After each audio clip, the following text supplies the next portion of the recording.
बारिश में 7 बहनों का जादुई कागज का घर। माँ माँ देखो, अब तो कितनी रात हो गई है। जल्दी से खाना बना दो ना, मुझको बहुत जोर की भूख लगी है। बस थोड़ी देर और सब्र कर ले बेटा। लाडो, तेरे पिताजी राशन पानी लेके आते होंगे, तब मैं खाना बना दूंगी। तुलसी की 6 बेटी एक लाइन से खाने के इंतजार में खाली थाली लेकर बैठी हुई थीं। वहीं तुलसी निराश मन से दरवाजे के बाहर बार बार देखे जा रही थी। बाहर का मौसम बहुत खराब था। जोर जोर से बिजली कड़क रही थी। साथ में बच्चे के साथ 8 महीने की गर्भवती तुलसी पति की चिंता कर रही थी। आज तो इन्होंने घर आने में बहुत देर लगा दी। इतनी देर तो ये कभी नहीं लगाते हैं। हे भगवान, मेरे सुहाग की रक्षा करना। तभी हाथों में दारू की बोतल लिए नशे में डोलता हुआ रघु घर के अंदर घुसता है। अरे ये पूरा घर गोल गोल क्यों घूम रहा है तुलसी? तू भी गोल गोल काहे घूम रही है?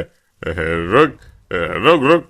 अपने पियक्कड़ पिता के मुंह से शराब का भभका उठता हुआ देख बच्चियां किताब कॉपी छोड़कर नाक बंद कर लेती हैं और तुलसी कहती है, यहाँ घर में हमारी बेटियां भूखी हैं और तुम राशन नहीं लेकर आए?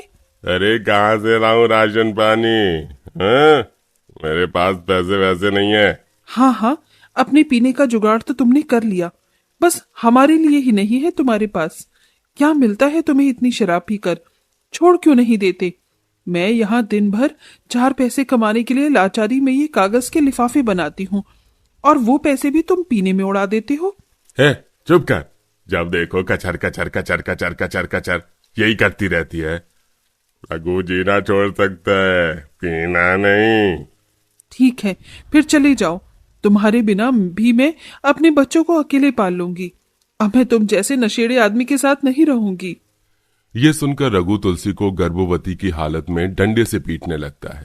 साली जुबान लड़ाती है। ये ले ये ले ये ले। मधु बेटी, बचा मुझे। बापू बापू, माँ को मत मारो ना।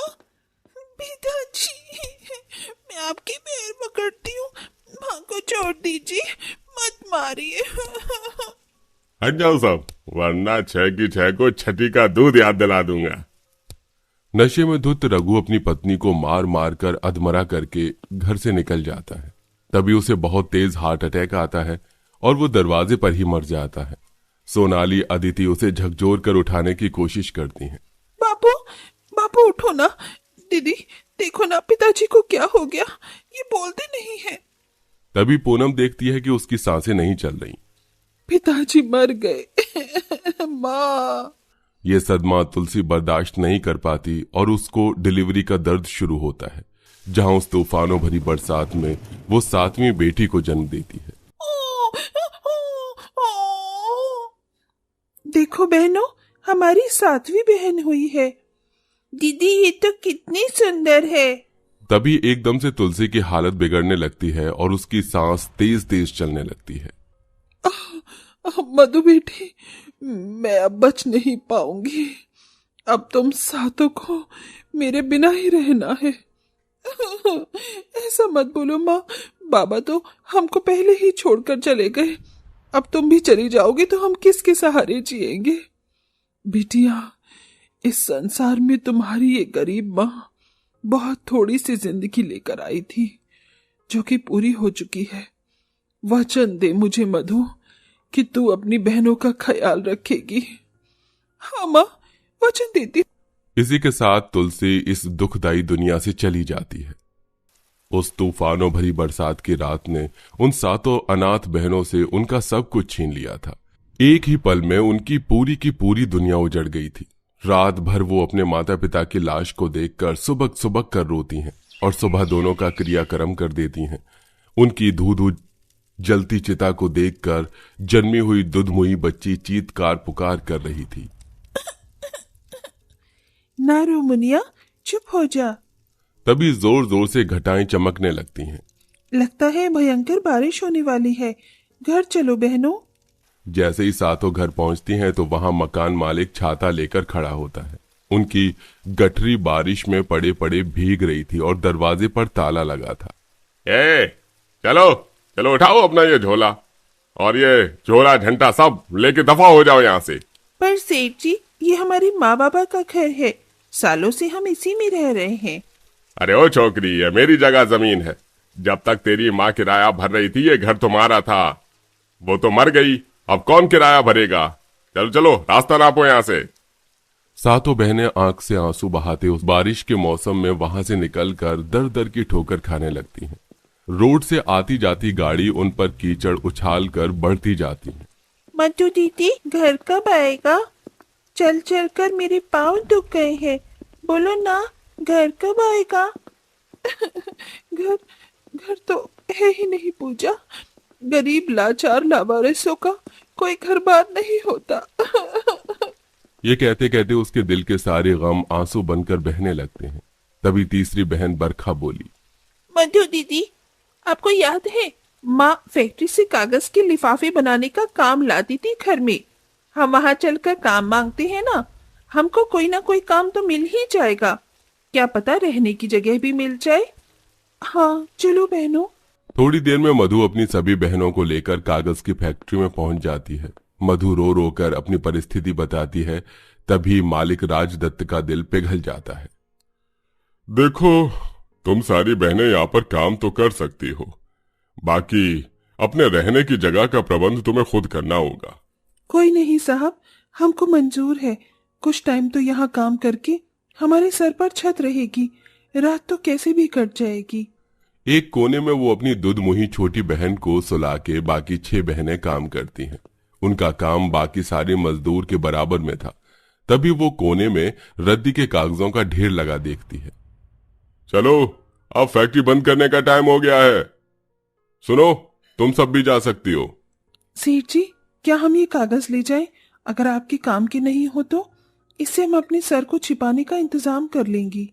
ठीक है, तो ले जाओ। सारा कागज एक बोरी में डालकर वो लेकर ठिकाना बनाने की जगह तलाश करने लगती हैं, जहां उन्हें एक जंगल दिखाई देता है। दीदी देखो, ये जंगल तो कितना अच्छा है। यहाँ पेड़ पौधे की हवा भी लगेगी और कोई भगाएगा भी नहीं। चलो ना अंदर। फिर सब कागज का एक तिरपाल टाइप बनाकर पेड़ के किनारों में बांधकर बैठ जाती हैं। तभी उन्हें किसी के जोर जोर से कुल्हाड़ी चलाने की आवाज आती है, जैसे कोई पेड़ काट रहा हो, और उन्हें एक बुढ़िया दिखती है। तभी पूनम बुढ़िया के पास आकर बोलती है, अरे अम्मा, तुम इस हरे भरे पेड़ को क्यों काट रही हो? पता है, इन पेड़ों में भी हमारी तरह जान होती है, इनको भी तकलीफ होती है। तो क्या करूं? मेरे पास कोई और चारा नहीं, मुझे लकड़ियां चाहिए थी। तो फिर तुम उस सूखी डाली को काट कर ले जाओ, वो तो एकदम खोखली है, इसे छोड़ दो।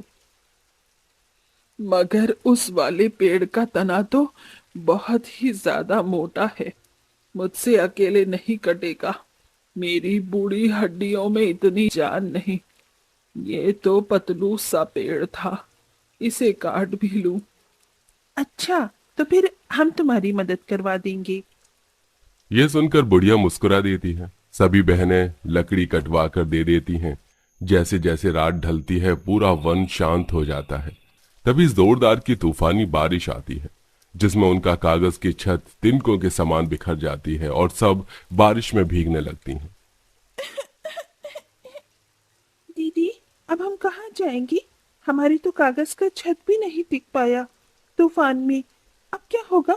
मुनिया भीग रही है। हे भगवान, कोई तो रास्ता दिखा, हमको बचा प्रभु। क्या तू हमको यूं ही मार डालेगा? सातों बहनें उस संकट की घड़ी में बारिश का ऐसा भयंकर रूप देखकर रोने लगती हैं। तभी एक चमत्कार हो जाता है और उस पेड़ में से एक रोशनी चमचमाती है, जिसके साथ उस पर फल के जैसे कागज ही कागज उगाते हैं, जो कि तराशे हुए हीरे की तरह चमक रहे थे और तूफान के झोंके से टूट टूट कर गिरने लगते हैं। देखो दीदी, कागज उगने वाला पेड़, इस पर कितने चमकीले कागज उगे हैं। सचमुच ये तो बड़ा अनोखा जादुई कागज वाला पेड़ है। तभी पेड़ बोल उठता है, तुमने ठीक कहा बरखा, मैं जादुई पेड़ हूँ। तुम सातों बहनों ने आज मेरी जिंदगी बचाई। तुम सब बहुत नेक दिल और बहादुर हो, इसलिए अब मैं तुम्हारा घर बनवाऊंगा। ये जादुई कागज है, इसी से अपने लिए घर बना लो।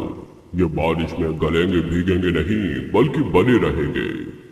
ये सुनकर वो बेसहारा बहनें बहुत खुश होती हैं और बारिश तूफान में भीग भीग कर अपना कागज का घर बनाने लगती हैं।